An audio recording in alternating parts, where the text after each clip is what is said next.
मराठा आरक्षणासंदर्भात वेगवेगळ्या भूमिका पाहायला मिळत आहेत. सुप्रीम कोर्टानं ज्यावेळेस स्थगिती दिली त्यानंतर ह्या भूमिका समोर यायला लागलेल्या आहेत. एक मोठा गट असाही आहे की ESW मधलं आरक्षण नको अशा प्रकारची भूमिका घेतलेली आहे. तर दुसरीकडे SCBC आरक्षण मिळणारच नाहीये आणि त्यामुळं केंद्र सरकारचं आर्थिक निकषातलं आरक्षण घ्यावं अशा प्रकारची रोखठोक भूमिका संभाजी ब्रिगेडनं मांडलेली आहे. आपल्यासोबत प्रवीण गायकवाड आहेत. तुम्ही या निष्कर्षापर्यंत का पोहोचलात की सर्वोच्च न्यायालयामध्ये राज्य सरकारने दिलेलं आरक्षण मिळणारच नाही?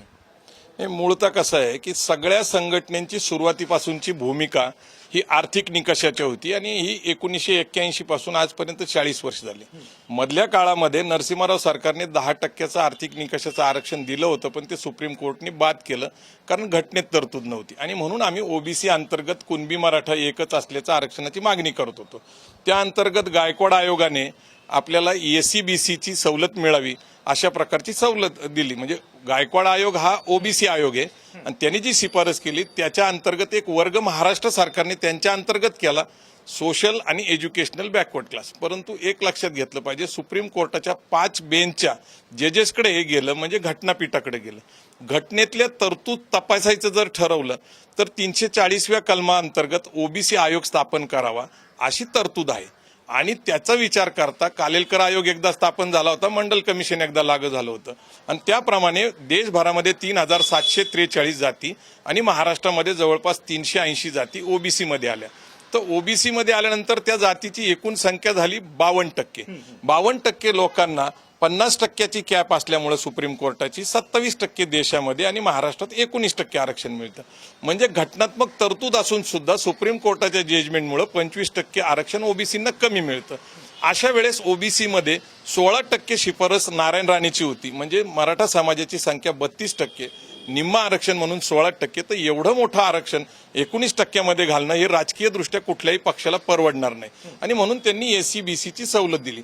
आता SCBC आणि ओबीसी हे एकाच क्रायटेरियामध्ये बसतात कारण सोशल आणि एज्युकेशनल बॅकवर्ड आहे, पण SCBCला घटनेचा कुठलाही आधार नाही.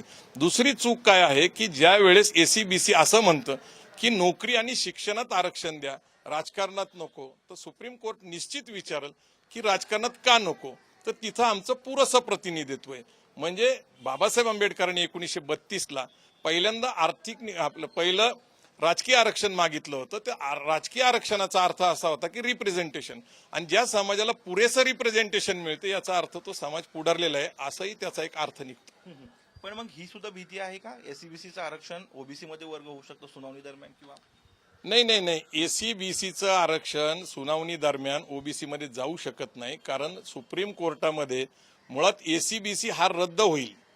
हे रद्द झाल्यानंतर परत आपल्याला विचार करावा लागेल की मराठा समाजाला कुठं घालायचं. त्यापेक्षा आपली मूळ मागणीच EWS ची आहे, इकॉनॉमिकल वीकर सेक्शन किंवा आर्थिक निकषावरचं आरक्षण.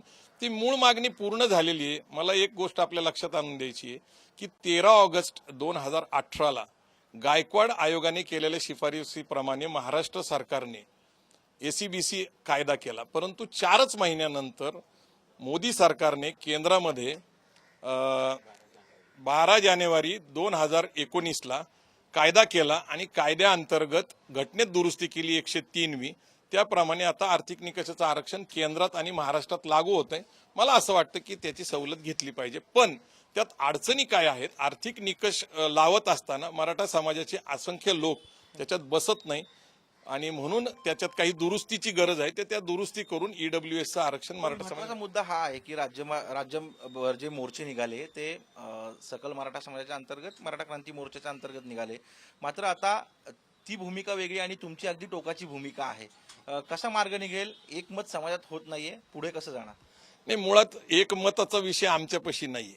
आपण सगळेजण सुप्रीम कोर्टावर विश्वास ठेवून चालतो, पण सुप्रीम कोर्टामध्ये न्याय मिळत नसतो, निर्णय मिळत असतो. कारण कायद्याचे युक्तिवाद, वकिलांचे युक्तिवाद, उपलब्ध असलेले कागदपत्र त्याच्यावरनं निर्णय होत असतो. न्याय म्हटलं तर तुम्ही ज्याचा उल्लेख करता मराठा क्रांती मोर्चा, याच्यामध्ये 58 मोर्चामध्ये जवळपास 2.5 कोटी लोक रस्त्यावर आले होते आणि लोकशाहीमध्ये आपण जर मताचा विचार केला तर संख्येचा विचार केला तर 2.5 कोटी लोकांना वाटतंय आमच्यावर अन्याय झाला, तर त्याच्यासाठी तत्काळ राज्य सरकारने आणि केंद्र सरकारने लक्ष घालून कायदा केला पाहिजे होता, पण तो होत नाही.